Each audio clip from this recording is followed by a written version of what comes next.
This is my little labor of love that at some point I just decided, you know what,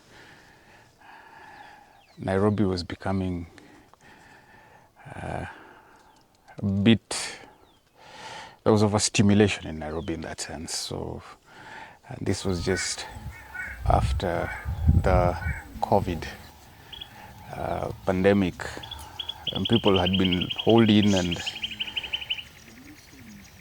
I mean, I was part of that. Went through the whole process, lost a few friends.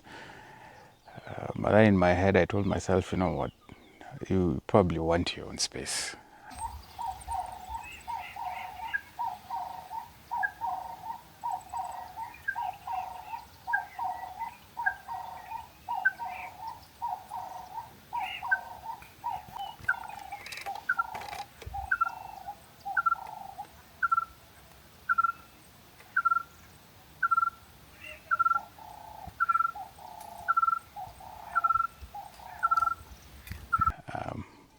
Great. My name is Thomas, and this is what we call a tin cottage.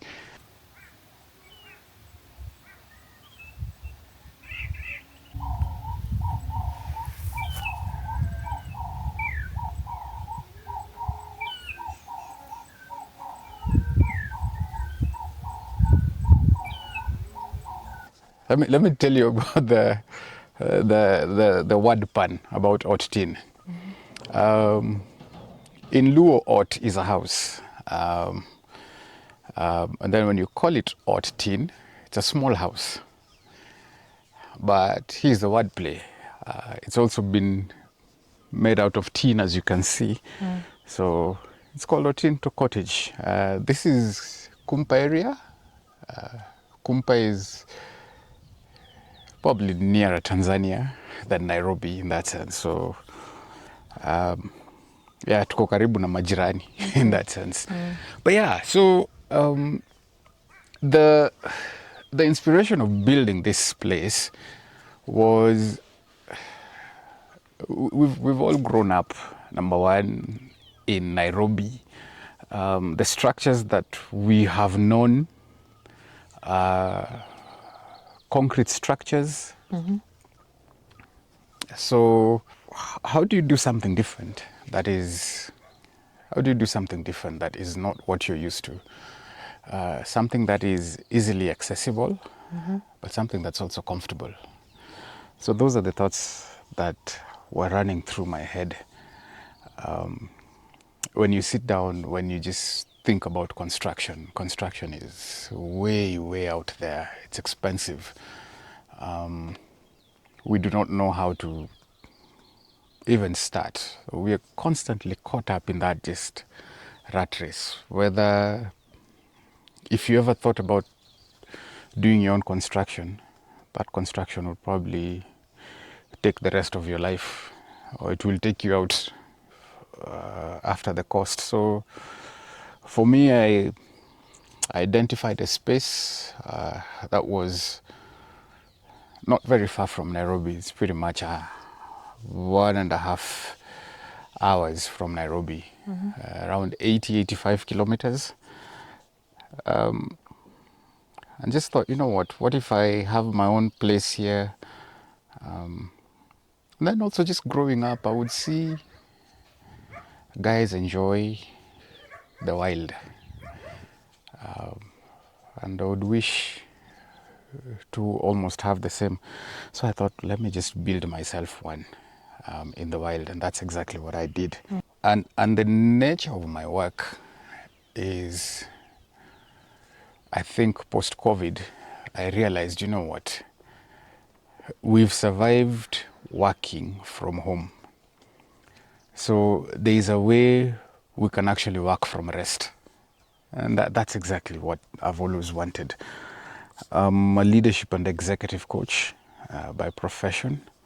So almost finding a place whereby I could engage in my trade, but at the same time have downtime, at the same time have time to just spend thinking through resolving things in my head in that sense. That for me was one of the considerations I'd made about this place. And so yeah, I decided, let me do this. The initial plan was to just do a Mabati house, like a very basic Mabati house.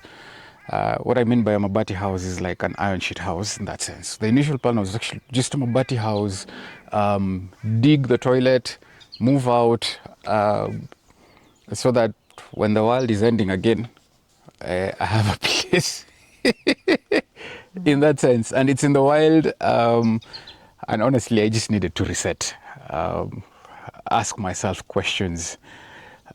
What do I want to do in my second half? This is also just trying to be in alignment with what I call my second half. You hit 40 years, you're trying to figure out what are like the next spaces, what's like your next steps. You have almost 40 years of experience of how not to do life. And so you're hoping that the next X number of years, you pretty much have the gift of hindsight to almost do life. And so for me, I opted to, you know what, let me simplify. The things that give me a lot of stimulation in terms of just, when I talk about stimulation, it's sensory stimulation. Things are moving fast. You need to slow down. You need to almost like take your time, think through things, so that then you do not make blunders that you did.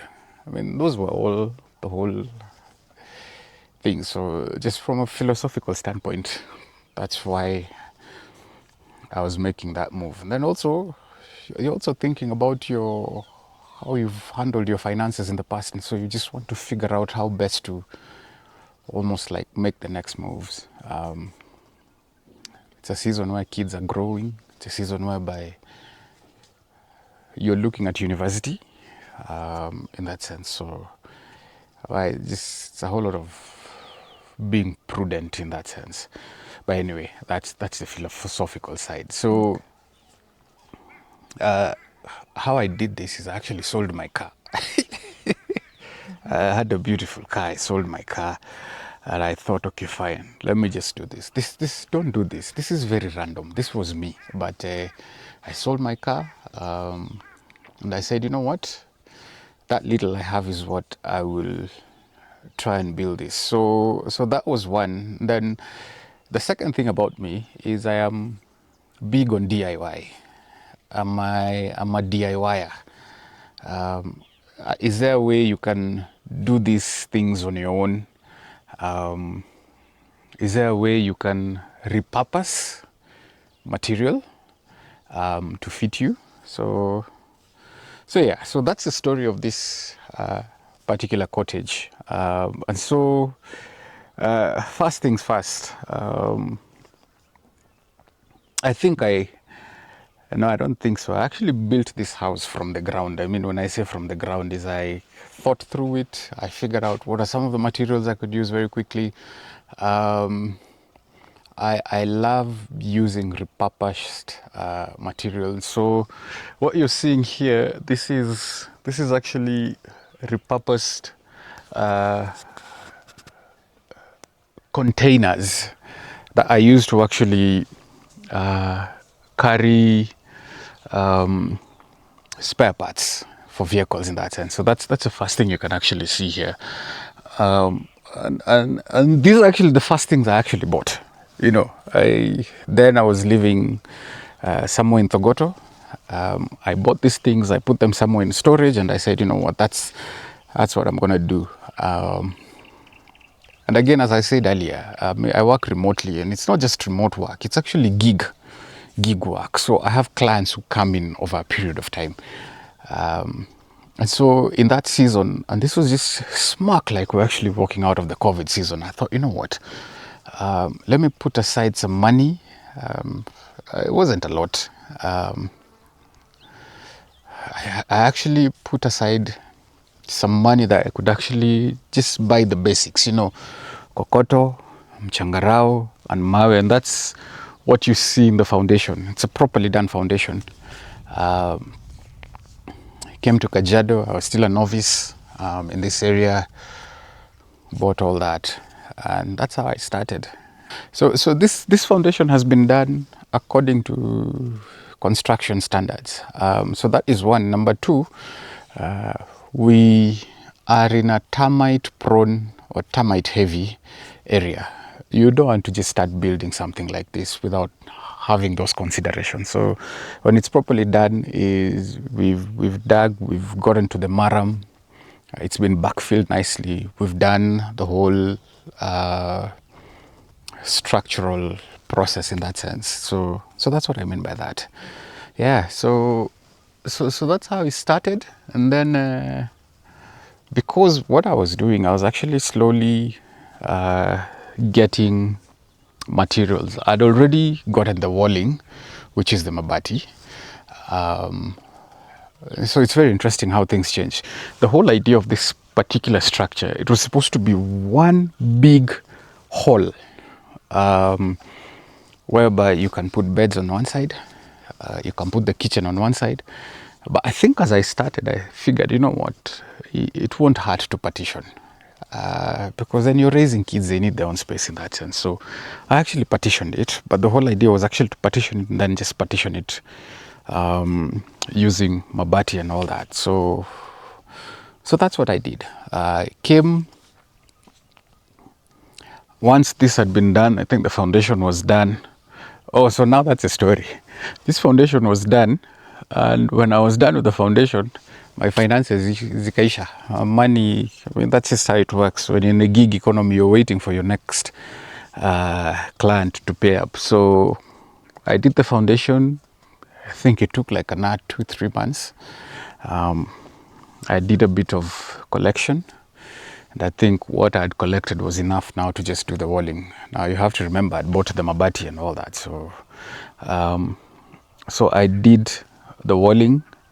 Oh, the other thing is that the next batch of monies that I got, I was actually able to buy windows in that sense. So we did the Mabati, I bought wood locally. So this, what you see, this structure is actually, the framework is wood, you know. And I liked it because it's alternative building. Now people will tell you wood is expensive, but I think expensive is relative. Because putting up this whole structure, actually this whole structure went up in 2 days. Just the walling. When you think about that, and when I say 2 days, it's 2 days, and then I started on the roofing. So give and take, this is like 2 weeks work. Walling plus roofing. I talk about roofing is the whole iron sheets and all that. So that's 2 weeks. So when you think about the number of fundis you're going to pay for labor, you also think through that. So yeah, and I don't think if you do your margins very well, you don't end up spending a lot. What you end up spending for labor is varied, and water and cement and plaster and all that. So those are the things I was looking at. Wow. Now that I look back, what you see here, this was nothing. This has all been landscaped, really. And this took time. So somebody might come and say, okay, fine, this is a completed project. Man, guys, this is blood, sweat and tears. Plus a lot of heartaches from fundis, you know. Fundis can also break your heart because they're good people, but they're also human in that sense. So that's what I did. So from start to when it was habitable, this was, because again, you know, I'm not depending on a salary or anything like that. So I'm actually saving and all that. So from start to when it was habitable, that took around 3 months, you know. So by the time I moved in, you also have to understand, but by the time I was moving in, there are quite a lot of things that were not in place. So long as the windows were there and I could lock the door, the most basic thing was the bathroom. There was no running water inside the bathroom. It was just like I had a big tank. In fact, the tank behind there, I did a gig, got paid. That was on a Saturday. On a Monday, I went, bought the tank and came and fixed it.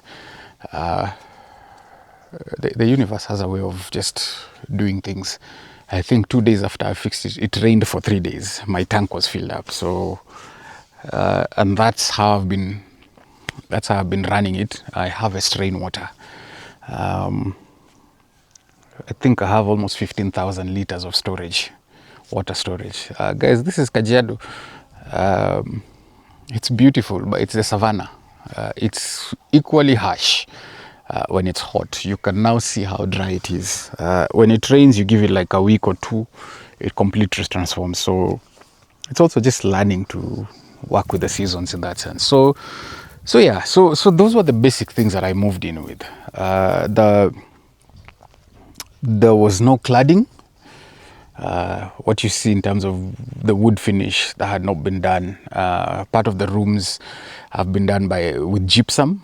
The reason why I'm doing gypsum is one, just to insulate the space. It keeps it cooler during the day, and it keeps it warm at night in that sense. So yeah,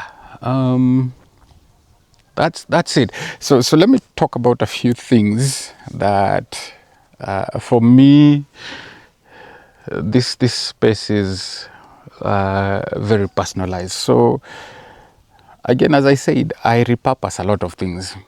So if you look at most of the furniture, is actually, if not all that furniture is actually repurposed. Yeah. And when I say that, I walk into spaces, I see possibilities. Maybe I guess it goes with the whole being a coach, seeing potential in everything. So that for me is the most important thing. So I walked, I saw things, took my time, repurposed, and then I also have a very creative mind. I pick trinkets, things that I think would add value, But here's the thing. I am not a hoarder. I try and keep things very simple. And then I love space.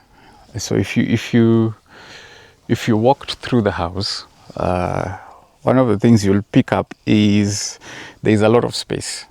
And for me, that's very important. This whole idea of being in everybody's faces, that for me doesn't work. In fact, I'm claustrophobic, which then is not one of those things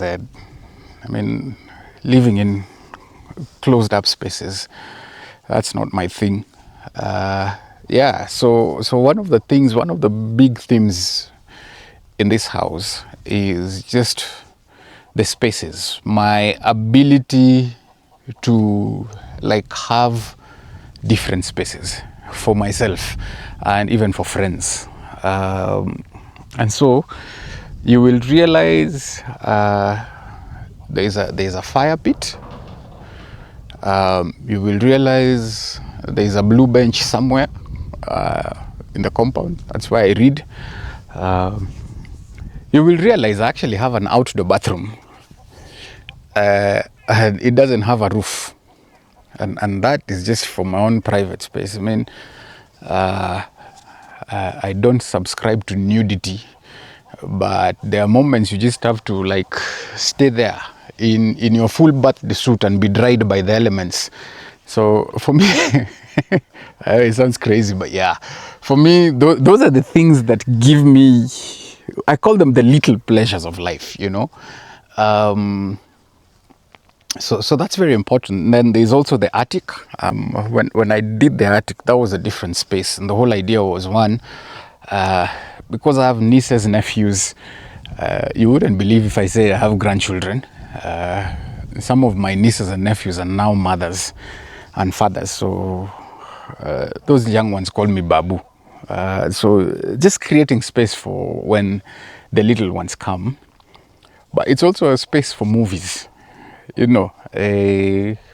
If everybody is having conversations outside there and you want to almost like contain the kids somewhere, because they have to remain kids, so it's a movie space. And I have an adult and a teenager. They have their own little spaces, so you just create a place where they can be in that sense. So that's when I talk about spaces, that's how I look at this place. My choice of windows is very big, because I just feel the kind of Kenyan architecture, well, not blanket, but the kind of just how Kenyans build their houses. You build a big room with a very small window. It feels like a jail cell. You're not able to. I mean, the whole idea was the inside out in concept. When you're inside, you actually feel like you're out. So yeah. So if you look at how, and I've purposely decided not to put stone fencing, because I enjoy natural screens. Recently a friend of mine came and told me, I have not seen, we will actually get you the scientific name for ojuok, or kariaria, how we grew up. That's what we used to call them. I've not seen that in that area, and I think that for me is a natural screen. Kind of keeps you in, but you feel like you're within nature in that sense. The area itself, absolutely lovely. I mean, you won't have to, you don't have to listen to hooting vehicles, those noisy borders. It's actually very quiet. This is the one place, for the longest time, I could not do more than 4 hours of sleep. Nowadays, I do my comfortable 8 hours, because the environment is quite peaceful. There are things that I've worked around. There is what I call the outdoor kitchen. Anybody needs an outdoor kitchen, by the way. And this is in line with how my dad or my people from the lakeside build their houses. So there's also, it's slightly modern, but that's how I look at it. My mom has an outdoor kitchen. She has a big house, but she has an outdoor kitchen, and I just love that she can do githeri outside there and all that kind of stuff. So the outdoor kitchen works for me, but also it manages traffic, because the kind of, I have an open plan kitchen inside the cottage, and that is intimate. That is when you have the kids with you, or when you have a loved one with you. You just keep it very intimate. But when the numbers are many, you don't want to mix the different aromas of food with the perfumes in the same house. Taka kuchanganya maarufu na harufu ya chakula. So I think that for me is that. But also at times, once in a while, you'll have quite a number of people, and you want somebody to come and just help you put up a good meal, and you just allow them to do that. So that's it. The pergola for me, so one thing you will understand is that when the sun is up at around 2 p.m., you will realize that the shadow or shade moves to the front. So that's why I put up the pergola. I can sit outside and just do something. This outdoor spaces is actually my office space. And I also have an office, like it's a bar office. My bar office is very important. That's when I take in my calls. Very important for me. If you look at how I'm doing the dining area, that's repurposed pallets. So quite a lot of things has been thought through. I love art, so I collect art pieces, but not a lot. Then I'm not a museum. Just things that make me happy. Figure out the things that make you happy, and set them up. The thing about this cottage that I have learned is anybody can own one. So Cynthia, this is a bit different from the things that you do. I mean, people look at them and wish, oh, can I own one? Yes, you can actually own this. And there's actually a process to it. I mean, right now, just from the things I've learned, from start to finish, I can comfortably do this in like 2 months, as in from start to finish. So yeah, and I've had stories and have friends who are outside the country who are thinking of, I need to go back home for the holidays. The truth is, you can actually have something like this in 2 months, and it could be your holiday home, but at the same time, it can actually make you money. What do I mean by that? I've had friends who've actually told me, you know what, we will pay you to use your property. And I thought, hey, so my home can actually also be a business space. So yeah, so it's almost like think about it as a holiday home that you can like not rent out, but you can actually like have your friends use it for birthdays, for those two intimate things. Maybe you just want to propose, not on a budget, but in a more exotic way, maybe you just want to rekindle something that has not been working for a while. And not just that, I've also had friends who've just come in and told me, you know what, I need to move away, again, as I said, from a lot of sensory stimulation. I just need to come and work. I mean, so think about it as a work vacation. They call them workations, right? Yeah, so it's one of those things. I mean, it's versatile. You can. I've had friends who, because they're releasing their kids out to go and study, and they just need to almost like have a father and son conversation, come and spend almost a week here, so what I'm saying is, yeah, so this was my house. This is my house. It soon became something that people would share. And so yeah, if you're thinking about putting up a house and you're outside the country and you're thinking, can that bring me money, or can that like sort out my aging parents at some point, in that sense? So that's very doable. And this one is for you, my Django friends. If you're looking to build that Simba that is a bit bougie, and when I say a bit bougie, I mean you just want a Simba that does not take away from you.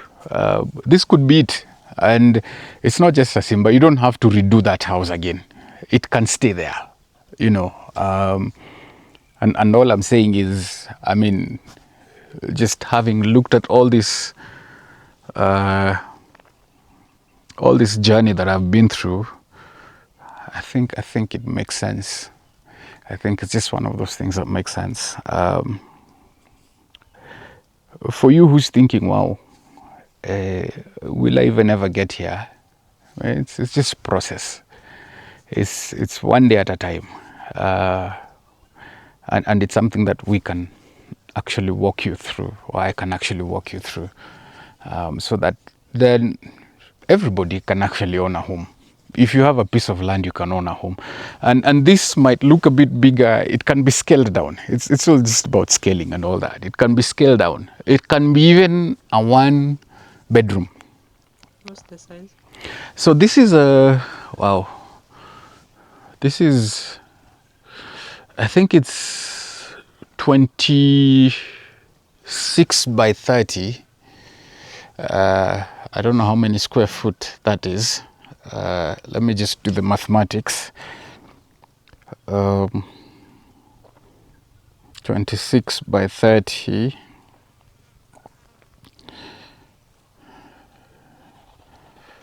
Six by 30. So this is almost 1,000 square feet. Yeah, it's 1,000 square feet because I'm actually factoring the attic or the nook, as I call it, and it could even be half of that. And by the way, this is not the only project I've done. There's one that I'm about to hand over to a client. I think over time we will share that, depending on the client's permission in that sense. But yeah, so this is not the first project I've done. You're probably thinking, how do you even do the? I mean, the interior has been thought out. But when I say anybody can own this, you already have an existing space. It can be redone in that sense. I think that's how I've looked at it. But do the things that make you happy. What have I learned from this space? Patience. I have seen trees grow and dry. I have planted trees that never made it. Patience, but it kind of grows on you, But the thing about this place, and I would even dare you to give it a try, is its ability to calm you down when you kind of moving into the bush and you think bush is not comfortable. This is very comfortable bush. This is where you switch off, you ground, if you know what grounding is where you almost like become that person. You become you meet you meet the voices in your head in that sense. Yeah, I think that's pretty much it. Yep. Cool.